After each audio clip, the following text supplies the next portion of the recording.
Rita Matuzic, and you are listening to the Real Talk, Real Results podcast, the show that does not sugarcoat B2B marketers' everyday challenges and discusses actionable, realistic solutions.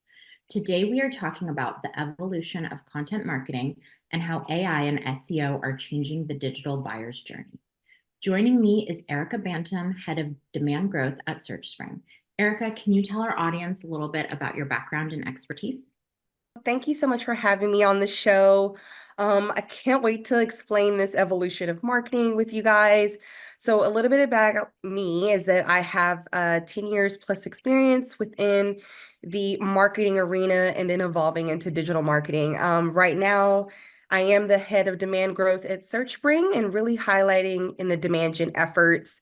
So definitely my biggest thing that I'm always thinking about is how to be most impactful within the digital marketing space and staying up to date with all the current trends that we have going on, especially leveraging AI. Thank you for the introduction, Erica. Searchspring is in the e-commerce space, and so we're going to be talking a lot about digital marketing, SEO, and how that plays into e-commerce. So what role do you think digital marketing and SEO play in the e-commerce space? Definitely digital marketing plays a huge role within e-commerce, especially with, online retailers. One of the biggest things with, digital marketing and SEO that's extremely important and what people really try to focus on is increasing visibility and traffic to your website. So SEO is all about that. So once you kind of get a good handle on a good SEO strategy, that ultimately increases, visibility for the brand and traffic to the website. Another role that it plays is that it also enhances, user experience.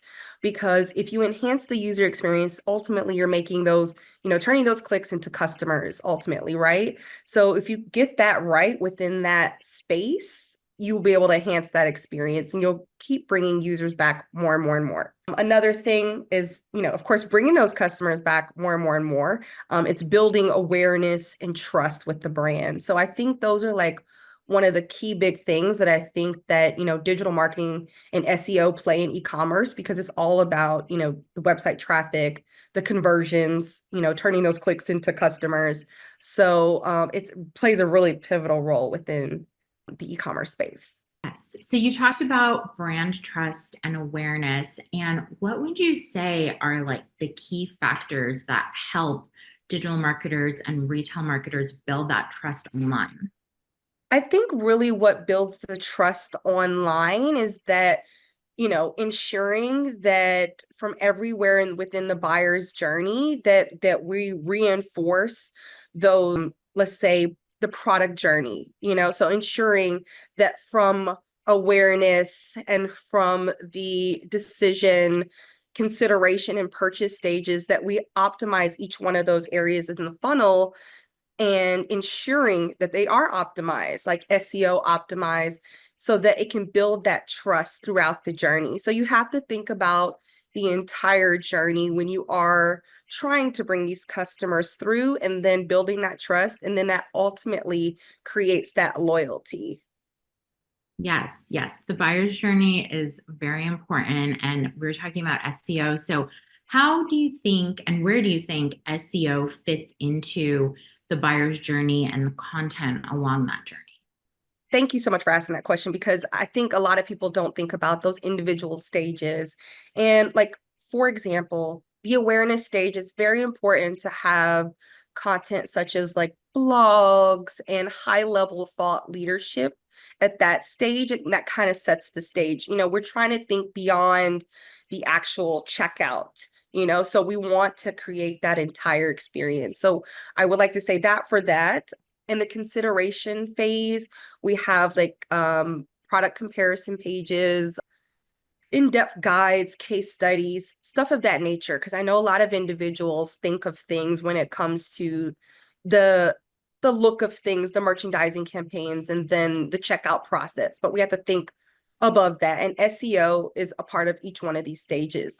And then we usually think of that decision stage because when you think of e-commerce, you think of the checkout, you think of within that phrase, and you think that's the only part of the funnel that you should care about. But even at the decision phase, the SEO there is optimizing the website just to ensure that you have like secured checkout pages, making sure that the product descriptions are optimized appropriately.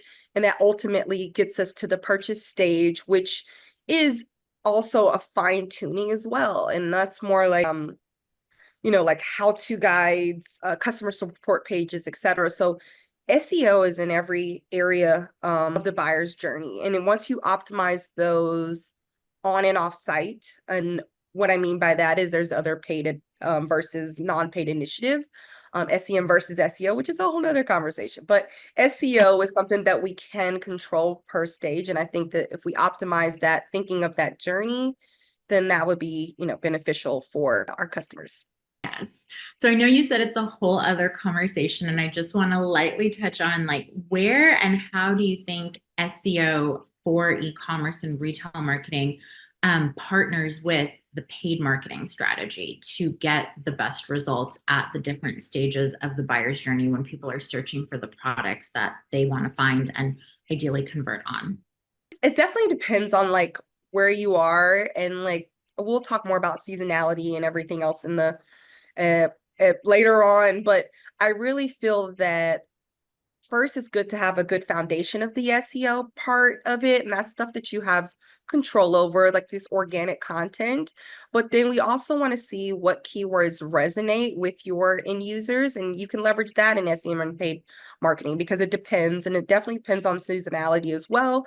Depending on it, let's say if you're a fashion brand and if you have, let's say, swimsuit season coming up versus winter coats, so there is a different strategy and where you can build momentum off the SEO strategy that you have, leverage the paid dollars into it. But really optimizing SEO at those different buyer journeys is really where we see a lot of like effective dollars go. Because of course, as marketers, we're always looking at the ROI. But I think it's for e-commerce and being online, it's very beneficial to first try to optimize the SEO portion of it, and then again off seasonality, paid initiatives to amplify messaging based off seasonality.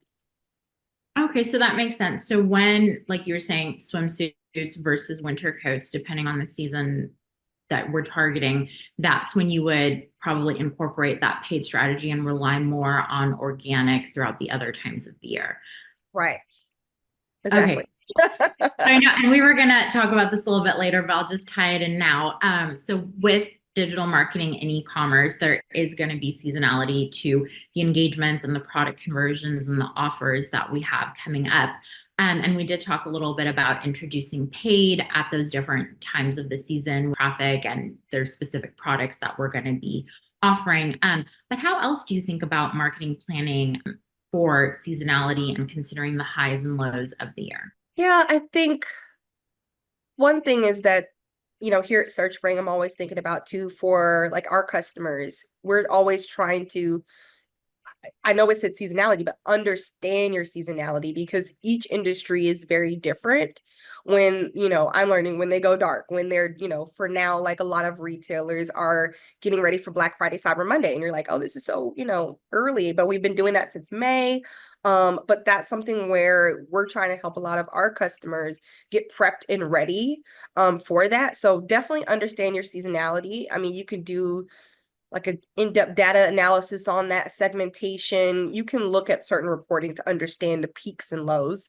And then definitely plan around the peaks. I think a lot of the times, people try to, just throw things out and try to plan certain things. But when you really follow the data, it's easier for you to plan these campaigns. So yeah, plan campaigns around the peak, peak season prep, kind of do like a backwards waterfall somewhat, if you will, promotional strategy to target those. You can optimize, the marketing budget allocation to again align with said peaks and the seasonality. And another thing that, I've done in the past, and again, it's just leveraging the data. And you can do like a data forecast to be able to see that. Because I think a lot of the times, again, we're trying to always have something going, or we might try to plan and allocate the budget like, oh, evenly accordingly. But if we plan around, again, the seasonality, understanding where it is, understanding where the peaks are, and then, you could put all your effort aligning with that data to then get the optimal outcome. So that's kind of how we think about it. It's how I think a lot of people should be comfortable with thinking, because I know we all have very, you know, crazy KPIs that we need to hit. But if you are able to sit back and leverage the data to, the SLT and XLT members and say, hey, this is the data forecast. This is where we see from our seasonality and where the peaks are. This is how we can go about making those plans. Yes, data is so important in all planning, all strategy, or just even changing like what you thought was working to what might be working now, which actually makes me think of something. Because I think we're seeing this now, right? Like we're getting into holiday season, like you're saying Black Friday, Cyber Monday, but also, you're seeing a lot of retailers are introducing like all of their holiday decor, which I think is something that's newer since COVID. Have you noticed like during COVID and then, now that we're in post-COVID, that seasonality and those data spikes have changed, or have they remained somewhat similar from the data you had before COVID? That is a great question. I think what is interesting to me, I do know that there has been an increase of interest, of course, with online shopping because of COVID. I mean, I have definitely became an online shopper, increase there. So we have seen increase in industries, I mean, companies entering the industry. But as far as, changing of seasonality, yeah, I've seen where they're increasing in their merchandising campaigns. So something that Searchspring helps with is, helping individuals set up these merchandising campaigns to align with seasonality. But what I'm seeing is a lot more companies, increasing their, merchandising campaigns, increasing their, deals, upping their email marketing to include said deals. I'm definitely seeing increase in promotions because they know that people are online shopping more than ever before, and unfortunately ditching the brick and mortar. I mean, there are some things that said that brick and mortar is coming back, but I've definitely seen an increase actually in promotion, and like you said, probably includes the fall of their different decor and all their different items. And traditionally before, they would highlight maybe one or two things, and somewhat of a, you know they weren't as like online retailers, like you would find them and you would shop with them, but they're increasing channels as well. I've seen them like Yeah. with social media shopping, in feed shopping, influencers, leveraging influencers. I mean, I just bought a Korean skincare mask on Instagram. So it's just like I increasing was the gonna channel. say Instagram gets me every single time. Their in-app like shopping analytics and targeting And is that's increasing. amazing. I will say a little plug. We both plugged I Instagram. know we did. I mean, but that wasn't there pre-COVID, Yes, that's true. Yeah. And I feel like that's really evolved to become a part of a social lot of shopping. retailers' strategies. And also you're seeing that in B2B, like I wouldn't say necessarily like pushing products, but there's a lot more branding campaigns that are happening because people are so active on social media sites, which makes me think of something else. Do you think, or have you seen in your data that different social media sites are better for targeting different like age demographics or any other type of demographics to get the best engagement, conversion, and make the sale? Yes, I've definitely seen segmentation and analysis based on that. And definitely social shopping has increased for the millennials and Gen Zs.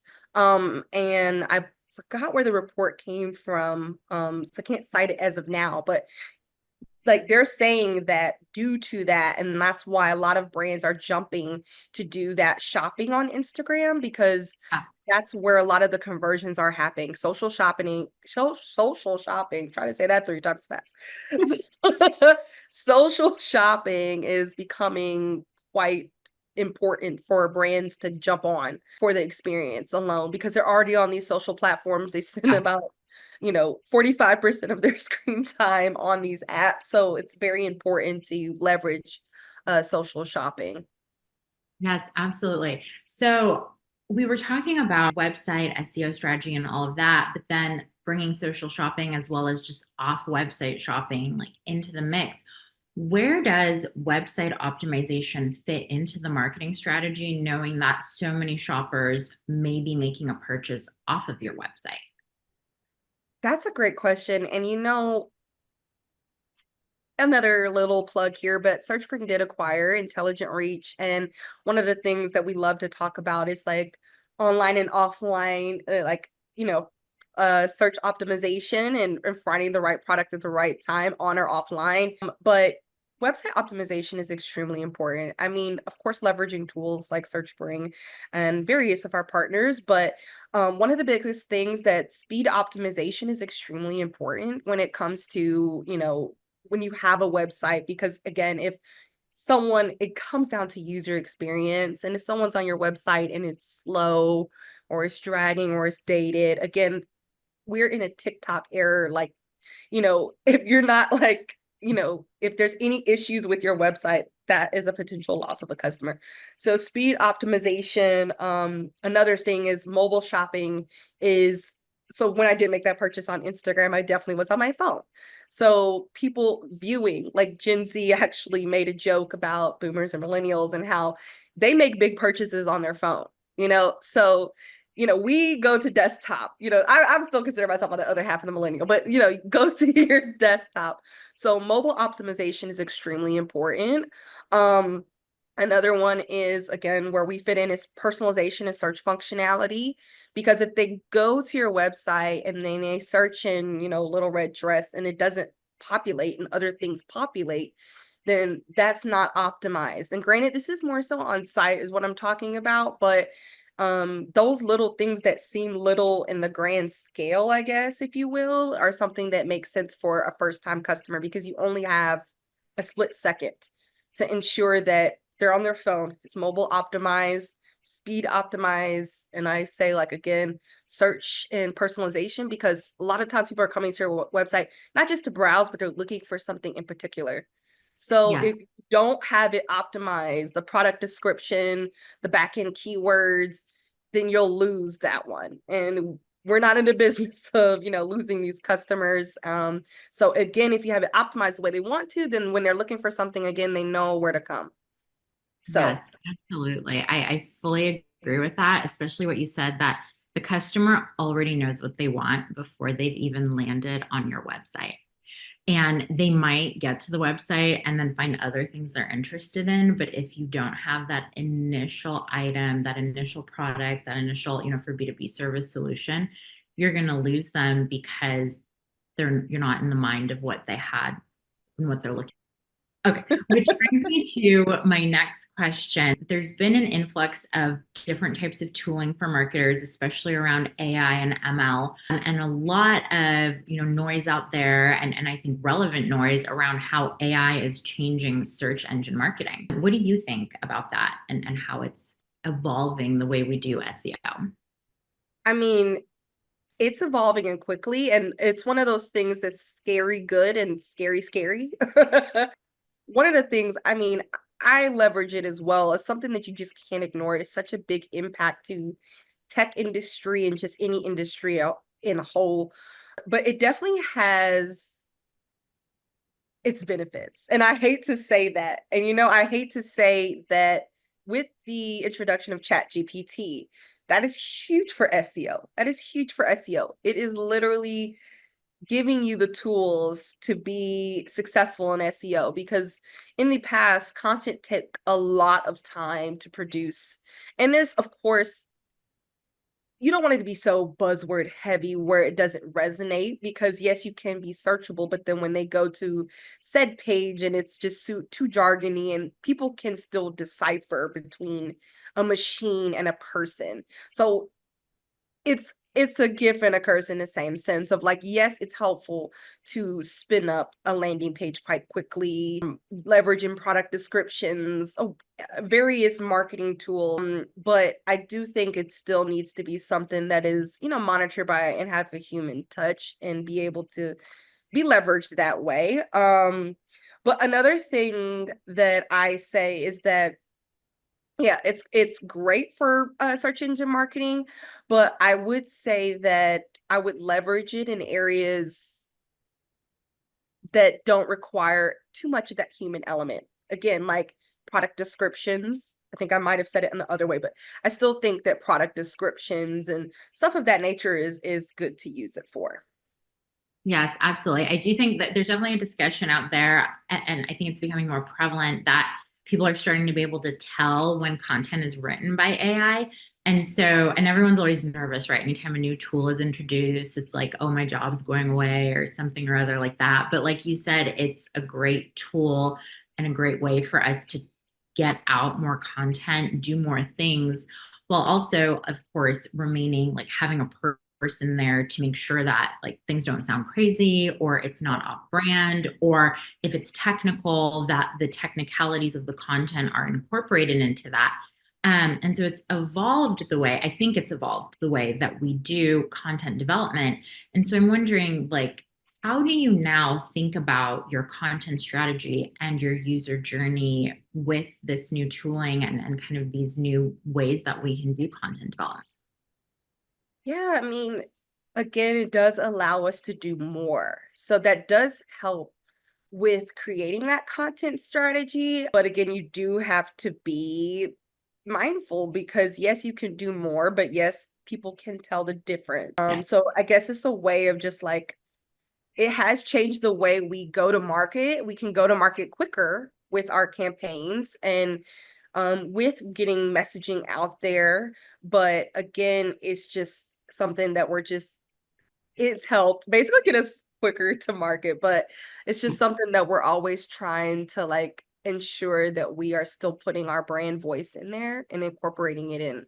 Quicker to market, but maybe more review cycles, Yeah. is okay, right? Like I think the hardest part is writing the content versus reviewing the content. Like anybody who's in that space, whether it's product marketers, content marketers, whomever, it's the hardest part of marketing. And so with content marketing, I want to ask, how important do you think is it to personalize your content? And where is it important to personalize? And where can you leave it a little bit more broad? You know, so there's two points to this. So I think that you should always look at it through a personalized lens of who your customer is. Again, where I can see like more of a broader voice is maybe the overarching theme or overarching content, but really where I like to get personal is either on the website itself, ensuring that there's personalization, meaning just how a customer interacts with the website and like personalized to them. And there's different ways you can go about that. I don't want to go so technical into that, but personalization as well through like email nurtures, you know? I feel like a lot of the times, again, where we can leverage AI and all that stuff into these content pieces, but where we really want to be personalized is when we're communicating to our customers. And I feel like it's still on a personal level. When you do shoot out these email nurtures to them, you want it to make sense to them. You don't want it to be too broad to where you lose them, or it's too general to where it doesn't necessarily apply. So I feel like, that's an area where I feel personalization will shine, as well as creating that personalized experience on your website. So that's different layers there as well, but I think the answers the question. Yes, absolutely. Thank you. And for my final question, because we're talking a lot about search and retail marketing and kind of like product specific things versus the B2B space where we do a lot of selling to business.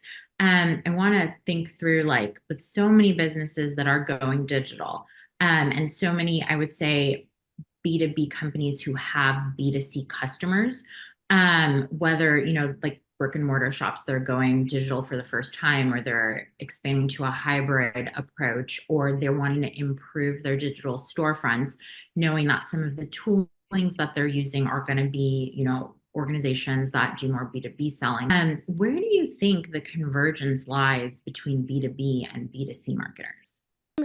Yeah, so I think one of the biggest things that every company, whether it's B2B or B2C, is thinking about from an overarching approach, especially with the introduction to AI and various other things. And I think it's really just getting back to basics. What I mean is more like a customer centric approach, you know?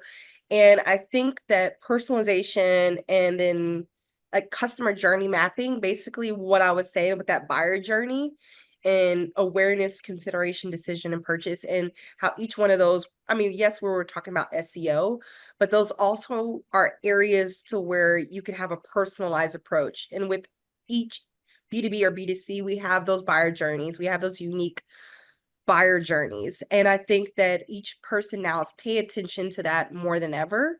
And then trying to see, what our customer and try to anticipate their needs and then be able to kind of, you know, detail that journey and be there for them every step of the way. And I think another thing is, yeah, again, with the AI, we're just trying to be better with our content strategy, but our storytelling, our brand focus. Because yes, these things are great to be introduced, but we don't want to sound like a robot. Right. So, we don't want to sound like a robot. So I think the biggest thing that's, yeah, it's just a customer centric approach, personalization along the journey.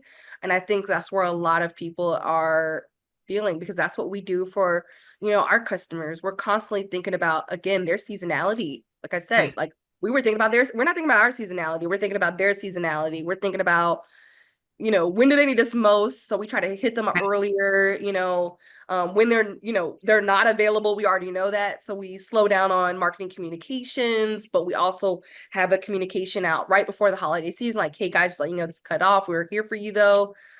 We are an arm for your team, even though a lot of teams are operating on lean teams now. Like we're Yes. an extension of your team. We're here to help. So I think that's a big thing across both is just, customer centric approach. Yes, I agree. I think understanding your customers, their pain points, and the things that keep them up at night, whether you're selling, a business selling to a business or a business selling to like a person, like a customer person, it's all the same. It's like understanding what motivates them and what they care about. Because even in B2B, it's people behind the business that are making Yeah. purchase decisions. And so being able to connect with them, really helps to, I think, drive the sale home when they're ready to make the sale, whether that's online or they're going to an event to, meet you in person and discuss their problems. It's all about problem solving. So, Erica, thank you so much for joining me today. I know our listeners are going to learn so much from our conversation. And for the listeners, don't forget to click subscribe if you want to hear more real talk and learn more real results. Until next time.